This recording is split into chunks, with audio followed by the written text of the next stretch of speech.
দেখে সৌদি শুকনো খেজুর মনে হলেও এগুলো ভাত খাওয়ার চাল।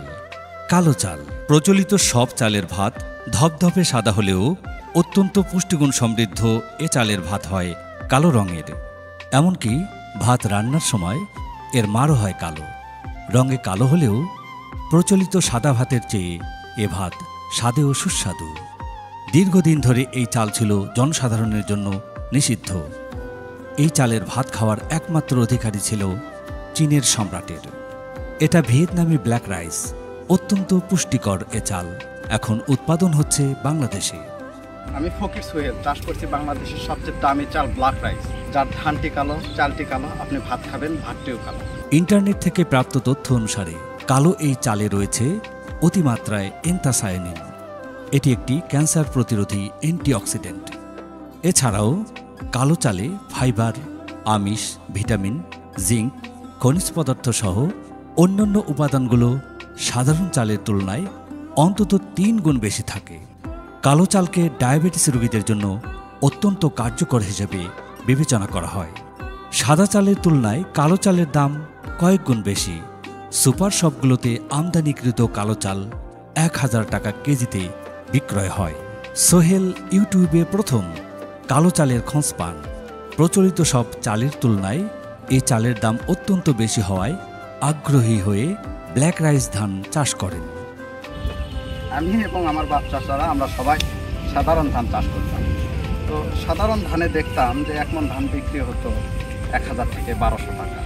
কিন্তু আমি ভাবতে লাগলাম যে খরচ হয় এই খরচে তো সাধারণ ধান বিক্রি করে আমাদের খরচটা উঠাই কঠিন হয়ে যায়। তখন আমি ভাবতে লাগলাম যে বাংলাদেশে এমন কোনো ধান নেই যেটা দামি সাধারণ ধানের তুলনায় অনেক বেশি দাম হবে। পরে ইন্টারনেট থেকে সংগ্রহ করে ভিয়েতনামি ব্ল্যাক রাইসের একটা খোঁজ পেলাম। সেখান থেকে আমি বাইরে থেকে এই ভিয়েতনামি ব্ল্যাক রাইস ধান নিয়ে আসলাম। নিয়ে এসে প্রথমত অবস্থায় আমি 10% জমিতে ভিয়েতনামি ব্ল্যাক রাইস ধান চাষ করলাম।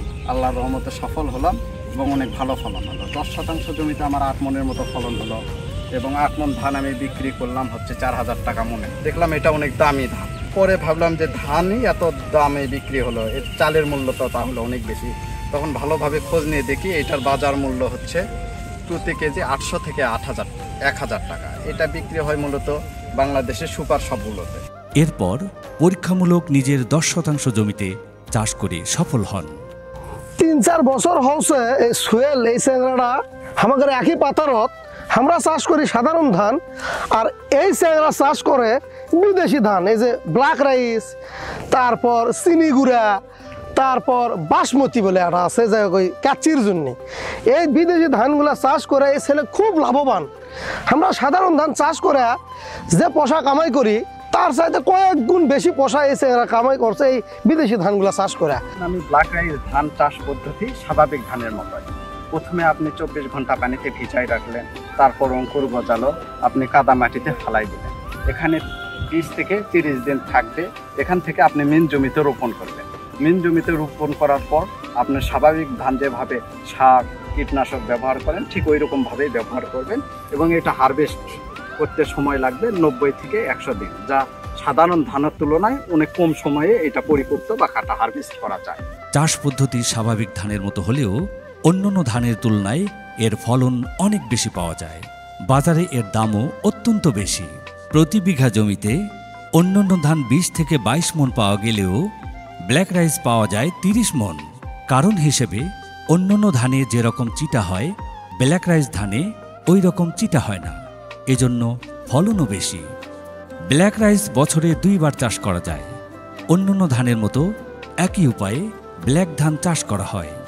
রোপণের 90 দিন থেকে 95 দিন পর ব্ল্যাক রাইস ধান কাটার উপযোগী হয়। রাইস ধানটি হচ্ছে উচ্চ ফলনশীল, যার বাজার মূল্য অনেক বেশি। স্বাভাবিক ধান আপনার হচ্ছে প্রতি শতাংশে যেখানে হয় আপনার 20 থেকে 25 কেজি, সেখানে ব্ল্যাক রাইস হবে 35 থেকে 40 কেজি।